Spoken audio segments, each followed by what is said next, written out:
Now back to our top story today, the efforts to end the partial government shutdown now in day 15. We talked with the Democratic Budget Committee chairman now, John Yarmuth.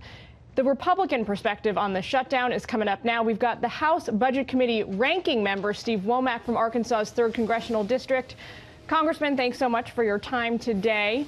We spoke with your replacement as the chairman a few moments ago, and he said that when it comes to a wall really only does one thing, which is slow people down. He said it does not keep people out, it only slows them down. So what do you say to that?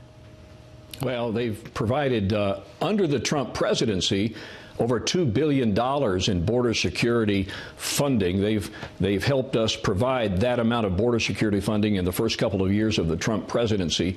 Look, they're opposed to this wall because walls work. Walls form a barrier that allows for at least a sovereign nation to be able to protect itself from the influx of not just people who are undocumented, but the flow of drugs, human trafficking, terrorist activity that infiltrates our country from our porous southern border. So with all due respect to my friend from Kentucky, walls work, and they have supported wall funding in the past, and there's no reason why they shouldn't be supporting wall funding now.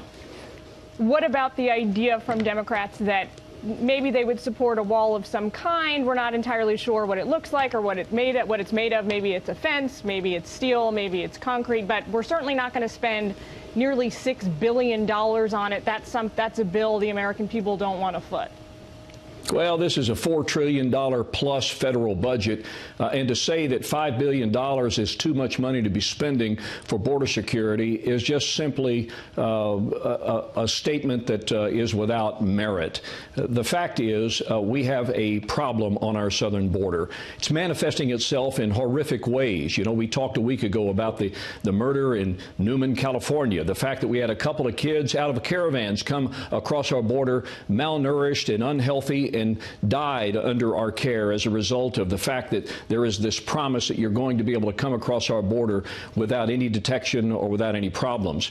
We need to send a message to our neighbors to the south that we are a nation of laws. It's part of our genius as a country that we have these laws, and these laws should be supported. My friends on the other side of the aisle are looking the other way when it concerns the security of our southern border, and I think it's just irresponsible that they continue to block the opening of the remainder of the 25% of government over the fact that they don't want to spend money on a wall, which I think it's about the fact that they don't want to give President Trump any semblance of a victory. Well, now, Congressman, if the wall is so crucial to border security, to the nation, are you willing to consider pairing it up with DACA? That's an idea, an old Democratic idea that kind of came back on the table this week, the idea that if President Trump wants $5.5 billion or any number of billions of dollars for this wall, he's got to commit to maintaining DACA. Jillian, I'm not in the conversations that are going on between the leadership. But in any serious negotiation, both sides have to have something that they want. Now, if they're going into the negotiations determining this is what we're not going to be willing to do, i.e. give President Trump any kind of a victory, then this is a flawed negotiation. But if both sides come to the table and say there are things we want, members on our side would like to have border security.